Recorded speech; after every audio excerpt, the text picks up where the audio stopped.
In the early 17th century, France was a fractured, decentralized state, deeply scarred and exhausted by the ongoing 30 Years' War. In 1638, after a 23-year childless marriage, Queen Anne of Austria gave birth to an heir, Louis XIV, or God-given. But just 4 years later, King Louis XIII died. A 4-year-old child inherited the throne, leaving a power vacuum managed by his mother and Cardinal Mazarin. This inherited instability placed the boy king in a precarious position.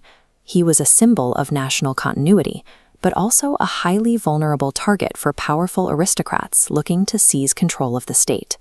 In 1648, that aristocratic ambition erupted into the Fronde, a series of violent civil wars driven by the nobility resisting the crown's centralizing authority. The rebellion brought severe physical danger directly to the royal family. Armed civilians and angry mobs took to the streets of Paris, threatening the monarchy. The royal family was twice forced to flee the capital in humiliation. At one point, rioters breached the royal palace, and the young king had to feign sleep while angry rebels inspected his bedroom. Experiencing this vulnerability as a child forged an inveterate distrust in Louis. He would never again trust the city of Paris, nor the high nobility. The terror of his youth crystallized a singular governing philosophy. To survive and ensure the stability of France, the monarch had to systematically eliminate all competing centers of power. In 1661, Cardinal Mazarin died. At the age of 23, Louis XIV officially began his personal rule. He immediately astonished his court by declaring that he would not appoint a new chief minister. Instead, he absorbed all executive decision-making directly into his own person. The traditional, decentralized feudal order was dismantled. The vast array of competing provincial powers was aggressively funneled into a single, unquestionable authority.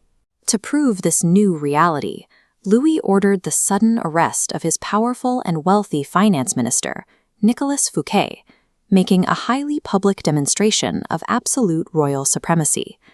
Yet neutralizing political rivals was only the first step. To permanently secure the throne, the king had to restructure and weaponize the nation's economy. To execute this, Louis elevated Jean-Baptiste Colbert, a commoner, to manage the state's finances, deliberately bypassing the traditional aristocratic elite. This illustrates Colbert's strict economic doctrine, Colbertism. The strategy maximized national exports while aggressively minimizing imports, funneling gold and silver directly into the royal treasury. To block foreign competition, the state imposed steep tariffs, protecting internal markets and ensuring French wealth remained within its borders. To make France entirely self-sufficient, Colbert established massive royal monopolies and state-sponsored manufacturing, like the Gobelins tapestry manufactory, producing luxury goods strictly regulated for quality. The state also heavily invested in critical infrastructure. French shipyards were vastly expanded to build the merchant marine and a navy protecting global trade routes. Colbert's rigorous economic engine supplied the French state with the immense capital required to fund Louis's ultimate geopolitical ambitions. The vulnerable, terrified boy of the Fronde had been replaced by a new geopolitical reality. France was now a highly centralized, heavily funded military superpower. Under Louis and his Minister of War, Louvois, the French military expanded massively. Purchasing officer commissions was restricted, and endless columns of newly standardized royal infantry marched outward toward the kingdom's borders. This expansion was driven by the ideological concept of gloire, or glory. Louis used it as the primary justification for initiating major continental conflicts, such as the War of Devolution and the Franco-Dutch War. But this aggressive foreign policy carried a heavy cost. The perpetual state of warfare began to severely fracture the economic foundation Colbert had spent decades building. While military dominance expanded the nation's physical borders, Louis's final masterpiece of control was an architectural weapon, designed to conquer the minds of his own subjects. 11 miles southwest of Paris, Louis ordered the transformation of a modest royal hunting lodge into the Palace of Versailles, a construction project of immense scale and expense. Emerging from the marshland, the sprawling palace became a physical manifestation of absolute control and unchecked royal ambition. In 1682, Louis officially relocated the royal court and the entire seat of the French government to this new residence. This was a strategic calculation. By forcing the high nobility to abandon their provincial strongholds and compete for royal favor within his own house, Louis effectively domesticated the greatest threat to his power. By architecting this golden cage, Louis XIV neutralized the traumas of his youth. He forged an absolute monarchy that brought France immense continental power, while simultaneously sowing the economic and social seeds of its eventual collapse. Louis XIV secured his throne by requiring the high nobility to trade their provincial autonomy for a permanent residence at court.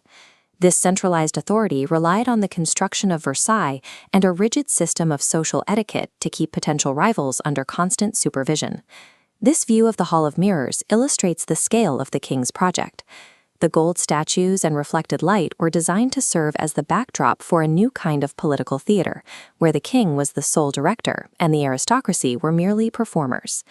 The king centered this theater on his own body through the rituals of the lever and coucher.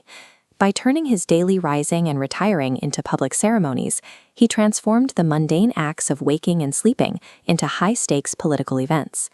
Aristocracies who once commanded armies now competed for trivial marks of proximity, such as the privilege of holding the king's candle or handing him his chemise. These gestures were the primary way to signal social standing and royal favor. Life at court also imposed a crushing financial burden. The mandatory cost of keeping up with ever-changing fashions and the culture of high-stakes gambling strategically exhausted the personal wealth of the nobility, making them dependent on royal pensions. This reception scene shows the physical reality of the court.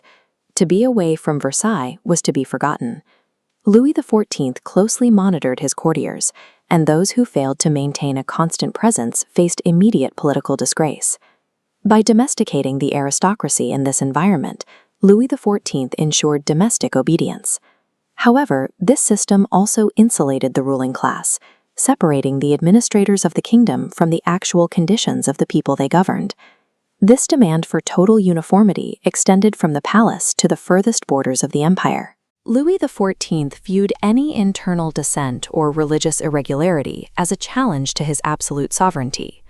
In 1685, the king issued the Edict of Fontainebleau, which officially revoked the religious protections previously granted to the Protestant Huguenot minority. Protestant worship was outlawed, and their churches were marked for demolition.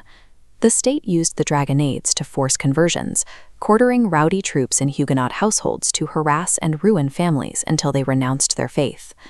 Despite a royal ban on emigration, hundreds of thousands of Huguenots chose to flee illegally. This mass exodus included a significant portion of France's most skilled artisans, merchants, and military officers. This map shows how that human capital was redistributed to France's rivals. The flight of the Huguenots directly stimulated the industries and military technologies of England, the Dutch Republic, and Prussia. The king's quest for religious uniformity resulted in a self-inflicted blow to the French economy, depriving the state of its industrial base and enriching the nations that would soon oppose him. The king's administrative reach also crossed the Atlantic, where the crown sought to impose total control over the highly profitable but violent sugar plantation economies of the colonies. In 1685, the state issued the Code Noir to assert royal sovereignty in the colonies, institutionalizing a rigid racial hierarchy and regulating slavery.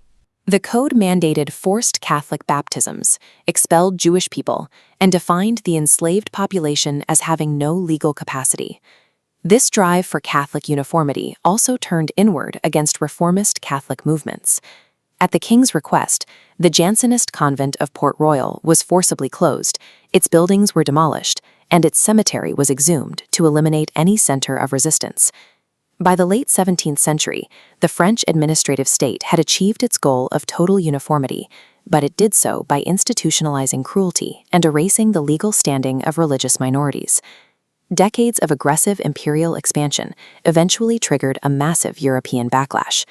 By 1701, the War of the Spanish Succession had pitted France against a unified Grand Alliance determined to break Bourbon hegemony. The war drained the treasury, and the 1709 ecological disaster pushed France to the breaking point.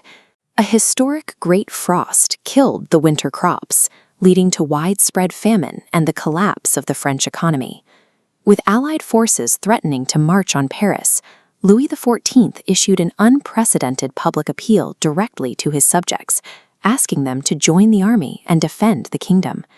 In September 1709, the French army took a stand in the woods of Malplaquet. The stakes were absolute. If the French line broke, the road to the capital would be open to the Allied invasion. The starving French defenders held their positions through one of the bloodiest days of the century. They halted the Allied advance, though the cost of the victory was staggering for both sides. This chart shows the carnage at Malplaquet. The Allies lost 22,000 men, double the 11,000 casualties sustained by the French.